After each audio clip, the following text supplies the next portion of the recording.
মাঠ যেন সবুজ মকমল, উইকেটও সবুজের গালিচা, আয়ারল্যান্ডের জার্সিও সবুজ।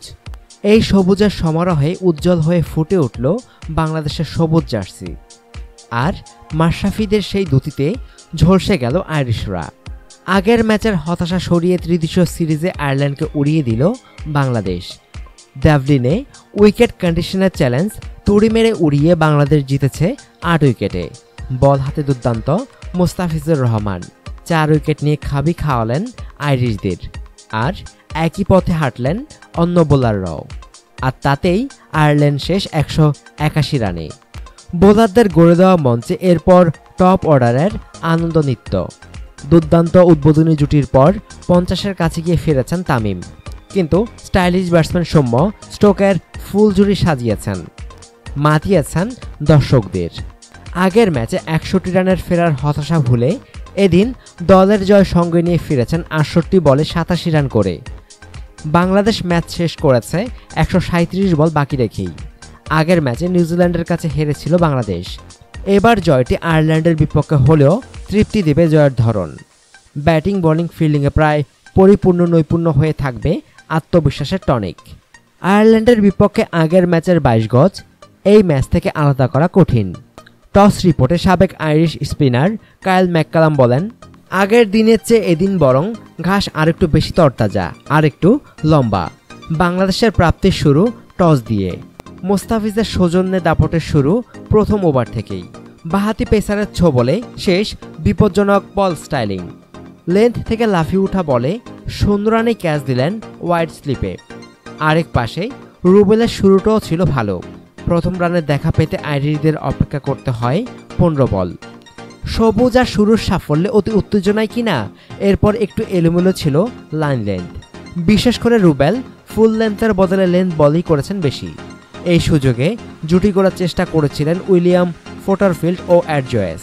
সেই জুটি ভেঙেছে স্পিনে, যদিও উইকেট নিতে পারতেন মাশরাফি। অধিনায়কের বলে ফোটারফিল্ডের যে ক্যাচ হাতে জমাতে পারলেন না মোসাদ্দেক, আর যেটি ইচ্ছে করেও মিস করা কঠিন। তবে প্রায়শ্চিত্ত করেছেন দ্রুতই। পরের ওভারই মোসাদ্দেকের হাতে বল তুলে দেন মাশরাফি। ফিরতি ক্যাচ নিয়ে ফেরান পোটারফিল্ডকেই। অ্যান্ডি বালবার্নি উইকেটে গিয়েই ছক্কা মেরেছেন সাকিবকে। এই অলরাউন্ডার জবাব দিয়েছেন দারুণ এক আর্ম ডেলিভারিতে তাকে বোল্ড করে। আয়ারল্যান্ড একটু গুছিয়ে ওঠে এরপর। চোট কাটিয়ে ফেরা জয়েস ও আগের ম্যাচের সেঞ্চুরিয়ান নায়ান ওব্রায়ান গড়ে তোলেন জুটি। উইকেটও ততক্ষণে অনেকটা সহজ হয়ে এসেছে। সবুজ ঘাসের উইকেটও মনে হচ্ছিল খানিকটা মন্থর। ত্রাতা আবারও মুস্তাফিজ। নায়ান ওব্রায়ানকে ফিরিয়ে ভাঙলেন 55 রানের জুটি। সেটির হাত ধরে টপাটপ আরও কিছু উইকেট। দুর্দান্ত স্পেলে আরও 2টি উইকেট নিলেন মোস্তাফিজ। আর আন্তর্জাতিক ক্রিকেটে নিজের প্রথম ওভারেই সানজামুল ফেরালেন জয়েসকে। অভিজ্ঞ এই ব্যাটসম্যান করেছেন 74 বলে 46 রান। 134 রানে আয়ারল্যান্ড হারায় 7 উইকেট। স্বীকৃত কোনো ব্যাটসম্যান নেই। 2 বোলার ব্যারি ম্যাকার্থি ও জস ডকরেল তবু চেষ্টা করেছেন লড়াইয়ের। গড়েছেন গুরুত্বপূর্ণ একটি জুটি। লেজের ব্যাটিং আবারও যখন মাথা ব্যথার কারণ হয়ে দাঁড়াচ্ছে, উইকেট ধরা দেয় তখনই। নিজে বল হাতে নিয়েও কি মনে করে আবার সানজামুলকে আনেন মাশরাফি। বাহাতি স্পিনার আস্থার প্রতিদান দেন 35 রানের জুটি ভেঙে। শেষটা করেছেন মাশরাফি। ম্যাচ জুড়ে দারুণ সব অফকাটার করেছেন বাংলাদেশের অধিনায়ক। 1 ওভারে তুলে নিয়েছেন শেষ 2 উইকেট। শেষটিতে ডান থেকে ঝাঁপিয়ে এক হাতে দুর্দান্ত ক্যাচ নিয়েছেন মুশফিক। আগের ম্যাচে বিবর্ণ মাশরাফি কিপ্টে বোলিংয়ে নিয়েছেন 2 উইকেট। সানজামুল ইসলামের অভিষেকটাও স্বস্তির হয়েছে 2টি গুরুত্বপূর্ণ উইকেটে। রান তারায় জয় পরাজয়ের ফয়সালা উদ্বোধনী জুটিতেই একরকম সেরে ফেলেছে বাংলাদেশ। শুরুটা ছিল তামিমের ব্যাটে। প্রথম ওভার থেকেই খেলেছেন শর্ট। সৌম্য তখনও দর্শক। প্রথম 7 ওভারে স্ট্রাইক পেয়েছেন মাত্র 8 বল। অষ্টম ওভারে টিম মার্গাটকে আছড়ে ফেললেন মাঠের বাইরে। সেই যে ডানা মেললেন, উঠতেই থাকলেন সৌম্য। তার ডানার ঝাপটায় এলোমেলো আইরিশ বোলিং।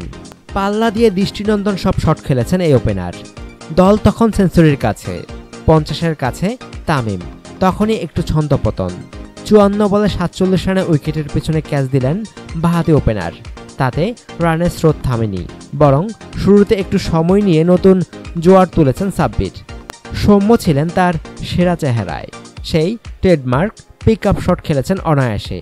ড্রাইভগুলো ছিল চোখ ধাঁধানো, 40 বলে স্পর্শ করেছেন অর্ধশতক। একমাত্র খানিকটা অপ্রাপ্তি বলতে সাব্বির রহমান। তিনি জায়গা নিয়ে প্রশ্নের মধ্যেই খেলেছেন দারুণ, কিন্তু আবারও পারলেন না শেষ করে আসতে। 34 বলে 35 রান করে উড়িয়ে মারতে গিয়ে ফিরলেন জয়ের কাছে গিয়ে। সৌম্য অবশ্য সে পথে হাঁটেননি, শেষ করে এসেছেন ম্যাচ। শেষ পর্যন্ত 11-4 ও 2 ছক্কায় অপরাজিত ছিলেন 68 বলে 87 রান করে। আত্মবিশ্বাসের এই ঝলকানি এবার পরের ম্যাচে বয়ে নেয়ার পালা। শেষ ম্যাচে প্রতিপক্ষ নিউজিল্যান্ড। কে জানে, শেষ ভালো যার সব ভালো তার। অনুগ্রহপূর্বক সংবাদটি শেয়ার করুন এবং খেলাধুলার সর্বশেষ খবর জানতে স্পোর্টস লাইট সাবস্ক্রাইব করে রাখুন। ধন্যবাদ।